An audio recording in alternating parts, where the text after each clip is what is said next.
Hare Krishna. So New Year resolutions. So in the material world, it's world of matter. Krishna says in Bhagavad Gita, Bhumirapo nalo vayo kham mano buddhi revacha. Earth, water, fire, air, ether. This is what material world consists of. Matter means dead. So everything becomes mechanical here. So essentially, when we talk about New Year resolutions, it's not about new, but it is mainly to renew. Because 80% of the resolutions which person have taken are not new. They are the old ones which he could not follow. It's like there is saying in English that no more resolutions I am taking. Only one resolution I have taken, that I will not take any New Year resolutions. So that is the only resolution I am able to make. So the principle behind all this is, there is a desire in everyone that we want to improve. I want to improve myself. I am not happy with the current level of my practice, with the current level of my life, with the current level of my consciousness. So this concept of new also has to be understood. Because whatever is new, soon it will become old. The charm of newness fades very soon. So what is new in the new year? Will there be extra months? Instead of 12, it will be 13. Or there will be more days, special days, the day will have more than 24 hours. No, it will just be another day. So what has to be new means, it has to be something internal, not external. It is consciousness. So how to have new consciousness in this new year which is coming? Scriptures say we should forget two things and remember two things. We should forget what good we have done to others, and we should forget what bad others have done to us. And we should remember two things. We should always remember what good others have done to us, and we should remember what bad I have caused to others. Because this is the science. If we reflect on these thoughts, then we can improve ourselves. If we do not forget what bad others have done to us and keep the grudge, it will harm us more than the other person. Like picking a burning charcoal to throw on others, first your hand will get burned. And forget what good you have done, because it's not me. Anything good happens, behind good there is God. Remember what good others have done to you. It will make our heart fertile. And then whatever good lessons we are learning from the good association, from the scriptures, it will sink in. And remember what pain we have caused to others, so that we should not repeat it. Like in every company, at the end of the year they do audit. So in the audit they check how much profit, how much loss, and they plan for the next year. Similarly, it's a time for introspection. We can check how the last year has went, what good things, what bad things, and then plan. And the journey begins with, we have to understand where I am, where I want to go. When I understand this, what is the goal and where I am, then we start the journey. And journey needs commitment. It needs commitment. And this commitment has to be healthy and also spiritual. Like in Ramayana, there is a story of Trishanku. Trishanku was a very beautiful, handsome king. He wanted to go to heaven. He didn't have the qualification. He went to Vashishta. Vashishta denied, you cannot go without qualification. He went to Vishwamitra.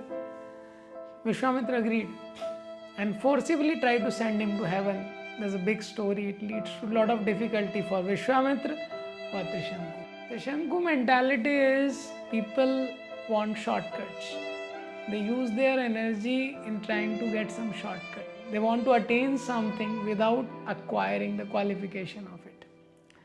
Vishwamitra represents, in that context, person working with passion, working very, very hard, want to prove himself. And in trying to prove himself, trying to control situations. Vashishta represents the balance. We should do our best and wait for the God's grace. then we can lead a healthy lifestyle. So, to maintain any resolution, we need commitment. So, for commitment, there are 4 things. It begins with inspiration. To start anything new, to start anything fresh, to start anything good, it always needs a inspiration. But inspiration is momentary. Like every year we make New Year resolutions. So inspiration is momentary, it does not stay, it does not sustain. So that is why inspiration comes and goes like the waves. We need conviction, the second thing. So conviction is what sustains even through the difficult times. Like a child is sick, so child has to be given some injection. Child doesn't want it, he cries, but mother holds the hand of her child. The doctor gives him the injection, the child is pained, the mother is more pained, but she is convinced it will help the child. So we can sustain our resolution if along with inspiration there is conviction. We intellectually know what we are doing is right. We need to have that conviction. And conviction alone is also not sufficient. We all have experiences that many things we try and we intellectually also know, but the mind propositions come and we reject it. And then mind gives many things, many mental blocks come and then we give it up. We start and we give up. We start and we give up. That is why we also need a facility. Because willpower is a limited resource. We need a right facility what we want to do. Example, someone wants to give up drinking but he's working in a bar. It's very difficult for him. He wants to give up, but it's very difficult because every day he's seeing that. Somebody wants to give up movies but he's working in a theatre.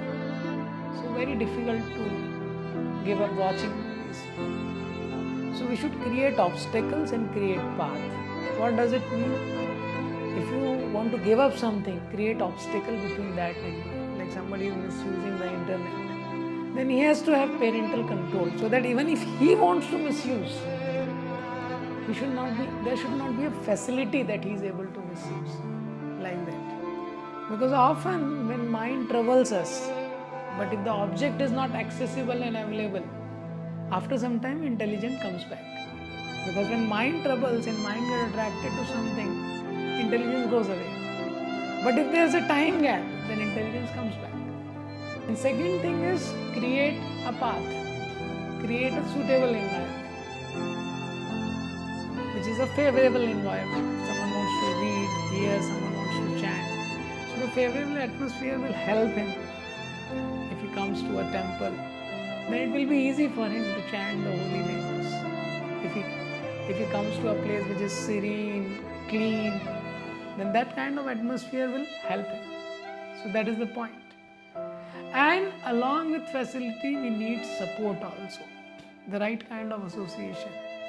The singular most powerful factor in the creation which influences our life more than anything else is the association. So the like-minded association of the people who are aspiring for the same goal is the biggest gift for any individual. So we should have that. So it begins with inspiration. But to sustain the inspiration, we need conviction, intelligence. To nourish the intelligence, we should read the scriptures. And along with intelligence, we should have right facility. Facility, the support system to do that.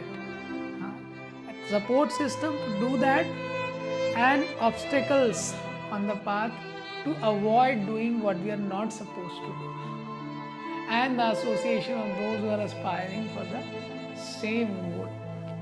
And when the combination of all this is there and we are following the resolutions day in, day out, then there is a purification of heart. And purification of heart is the ultimate way to lead an actual healthy life, because when heart becomes pure, then mind proposes only positive things and stop proposing anything impure, anything wrong. And that is the final thing which we want to